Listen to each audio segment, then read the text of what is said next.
She texted at 6:42 p.m. I'm marrying someone else. All communication through my lawyer. I stared at the screen. No tremor in my hand, no rage, just a click inside, something small and final. I typed one word. Understood. Then I forwarded the property transfer documents, the house deed, our home, her prize. 48 hours later, I got a call from an unknown number. A voice I recognized, but not like this. Her lawyer, the golden one she bragged about. His breath trembled through the line. You need to undo this, now, before they find out. Then he hung up. No explanation, no courage to repeat himself. The silence that followed wasn't empty. It was alive. She'd left a week earlier, suitcase heavy with perfume and promises. I didn't chase her. I'd already seen what I needed to. The messages she thought she'd deleted. The receipts from hotels with initials that weren't mine. The jewelry she never wore around me. But it wasn't infidelity that broke something in me. It was calculation. The precision of her deceit. She'd planned this, down to the timestamp on the lawyer's draft. And yet, when she sent that message, she sounded victorious, like she'd beaten me, like she'd finally escaped the quiet man who didn't fight back. She never understood. I don't react, I prepare. The next 48 hours were deliberate. I moved funds, reassigned accounts, shifted assets she didn't know existed. I transferred the deed, legally flawless, irreversible, under her name. Every detail clean, perfectly orchestrated. That's what made her lawyer panic, because he knew. There was something in that property she shouldn't own, something they shouldn't own. For 3 years, I'd built more than a house there. It wasn't just a home, it was a shell company, a registered holding with assets buried in its structure. Intellectual property, patents, quiet wealth. The house was worth more than she could comprehend. And now, legally, it was hers. Which meant, when the audit came, and it was coming, so was the liability. I didn't need revenge. I needed truth to reveal itself naturally.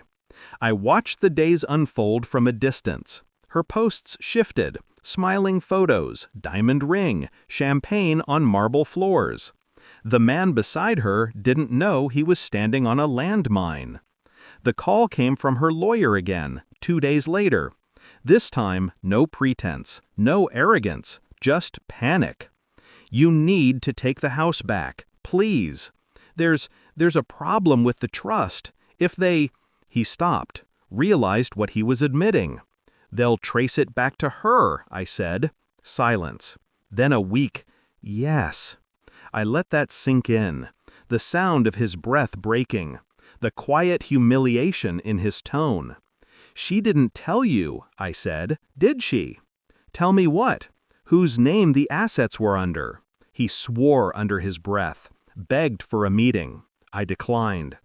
That night she finally called. Her voice was small, rehearsed. You have to fix this. They said I could lose everything. I almost laughed. Lose everything? I'd spent years losing her piece by piece, through half-truths, empty affection, strategic cruelty disguised as love. You're right, I said quietly. You could. She showed up at my door 2 hours later, hair disheveled, eyes wide, dressed in luxury she hadn't earned. She looked at me like I was still the man she could manipulate. I wasn't. Please, she whispered, just sign it back. I didn't answer. I handed her a folder instead. Inside, documents proving the assets tied to the property, corporate ties, financial trails. Her new fiancé's company name appeared on the last page, the same one under federal audit. She froze. Then she understood. Her lips parted, but no words came. Her pupils shook. I stepped aside, letting her see herself reflected in the glass door. A woman stripped of control. You wanted freedom, I said. Now it's legally yours. She didn't cry. Not yet. That would come later, when the calls started. When she realized the house she demanded was also the evidence that would bury them both. She left without another word. The echo of her heels faded down the hallway. Sharp, hollow, final. I poured a drink, watched the liquid settle. No satisfaction, no triumph, just stillness. People mistake revenge for emotion. It isn't. It's precision. And I'd been precise. Somewhere, she was realizing the depth of her mistake. Somewhere, that golden lawyer was burning documents, praying it wouldn't spread.